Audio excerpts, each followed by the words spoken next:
পৃথিবীর বুকে এমন কিছু জায়গা আছে যেগুলো বিশ্ব মানচিত্রে বিন্দুমাত্র জায়গা দখল করে আছে, কিন্তু বিশ্ব অর্থনীতির স্পন্দন পুরোপুরি নির্ভর করে তাদের উপর।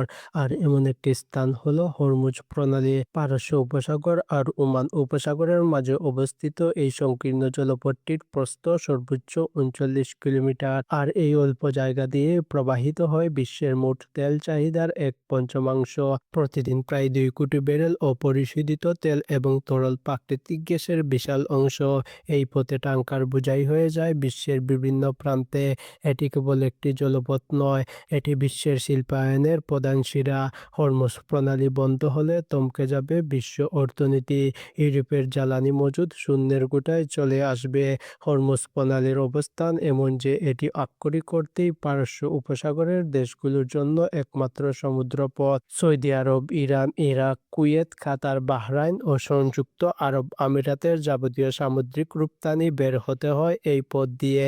ভৌগোলিকভাবে এটি একটি অত্যন্ত সংবেদনশীল এলাকা। হরমুজ প্রণালীর দক্ষিণ তীর জুড়ে রয়েছে ওমানের মুসান্দাম উপদ্বীপ। এটি ওমানের মূল ভূখণ্ড থেকে বিচ্ছিন্ন একটি অংশ। ভৌগোলিকভাবে হরমুজ প্রণালীর পুরো নিয়ন্ত্রণ রয়েছে ইরানের হাতে। নাবিকদের কাছে এই সমুদ্রপথ একটি চ্যালেঞ্জিং বিষয়, আর এই দ্বীপগুলো এখন সামরিক ঘাঁটিতে পরিণত হয়েছে, যেখানে ইরান তাদের ক্ষেপণাস্ত্র ব্যাটারি মোতায়েন করেছে। হরমুজ প্রণালী যদি বন্ধ হয় তাহলে কি হবে? প্রথমত, তেলের দাম এমন লাফ দেবে যা ইতিহাসে এর আগে কখনো দেখা যায়নি। দ্বিতীয়ত, কাতার বিশ্বের বৃহত্তম তরল প্রাকৃতিক গ্যাস রপ্তানিকারক দেশ, তাদের রপ্তানি পুরোপুরি বন্ধ হয়ে যাবে। ফলে জাপান, দক্ষিণ কোরিয়া ও চীনের বিদ্যুৎ কেন্দ্র গ্যাসের অভাবে বন্ধ হয়ে যেতে পারে। শুধু তাই নয়, এই প্রণালী দিয়ে প্রতিদিন অসংখ্য পণ্যবাহী জাহাজ চলাচল করে।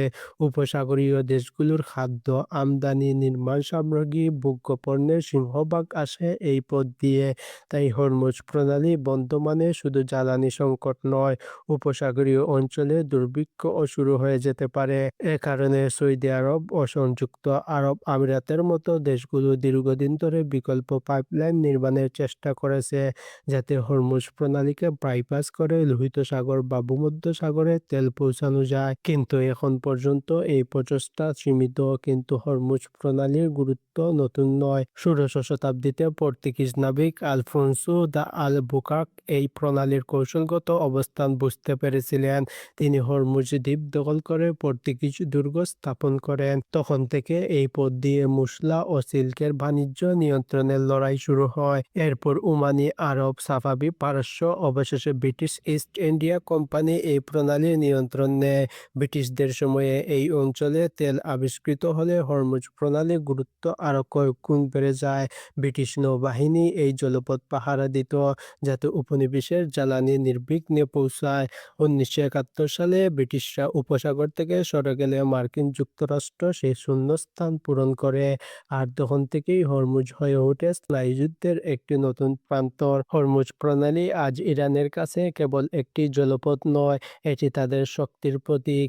ইরানের সামরিক মতবাদে বলা আছে, যদি কখনো ইরানের উপর আক্রমণ করা হয় বা তেল রপ্তানি বন্ধ করার চেষ্টা করা হয়, তাহলে তারা হরমুজ প্রণালী বন্ধ করে দিয়ে পুরো অঞ্চলের তেল রপ্তানি স্তব্ধ করে দিবে।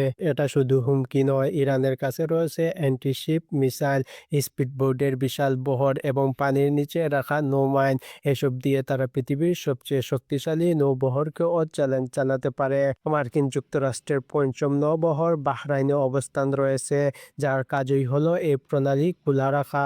৮ থেকে ৯ দশকে ইরাক-ইরান যুদ্ধের সময় এই প্রণালী ট্যাংকার যুদ্ধ এর সাক্ষী হয়েছিল, যেখানে দুই পক্ষই একে অপরের তেলবাহী জাহাজে হামলা চালায়। শেষ পর্যন্ত মার্কিন নৌবাহিনী হস্তক্ষেপ করে পরিস্থিতি নিয়ন্ত্রণে আনে। এখনো প্রতি বছর ছোটখাটো সংঘর্ষ, জাহাজ আটক এবং ড্রোন গুলি করার ঘটনা ঘটে, যা যেকোনো মুহূর্তে বড় সংঘাতে রূপ নিতে পারে। ২০১৮ সালে মার্কিন যুক্তরাষ্ট্র যখন ইরানের উপর কঠোর নিষেধাজ্ঞা পুনরায় চাপায়, তখন ২০১৯ সালে বেশ কয়েকটি তেল ট্যাংকারে রহস্যজনক হামলা চালানো হয়, যার দায় মার্কিন যুক্তরাষ্ট্র ইরানের উপর চাপায়। এর জবাবে ইরান একটি ব্রিটিশ ট্যাংকার আটক করে, যা আন্তর্জাতিক আন্তর্জাতিক নৌবহরকে তটস্থ করে তোলে। এমন পরিস্থিতিতে বিশ্ব শক্তিগুলো বাধ্য হয়েছে সক্রিয় ভূমিকা নিতে। ইউরোপ ও মার্কিন যুক্তরাষ্ট্র মিলে সেন্টিনেল অভিযান শুরু করে, যার কাজ হলো প্রণালীতে টহল দেওয়া ও নিজ নিজ দেশের বাণিজ্যিক জাহাজ পাহারা দেওয়া। কিন্তু এই অভিযানগুলো আসল সমস্যার সমাধান হয়ে দাঁড়ায়নি, বরং এগুলো পরিস্থিতিকে আরো জটিল করে তোলে। একদিকে আছে ইরানের প্রতিরোধ, অন্যদিকে আছে পশ্চিমা জোটের নজরদারি। হরমুজ প্রণালীর ভবিষ্যৎ কেমন হবে? বিশেষজ্ঞরা বলেছেন আগামী 2 দশকে এই প্রণালীর গুরুত্ব কিছুটা কমতে পারে, কারণ নবায়নযোগ্য জ্বালানির উত্থান, বৈদ্যুতিক গাড়ির প্রসার এবং উপসাগরীয় দেশগুলোর নিজস্ব অর্থনীতির বহুমুখীকরণ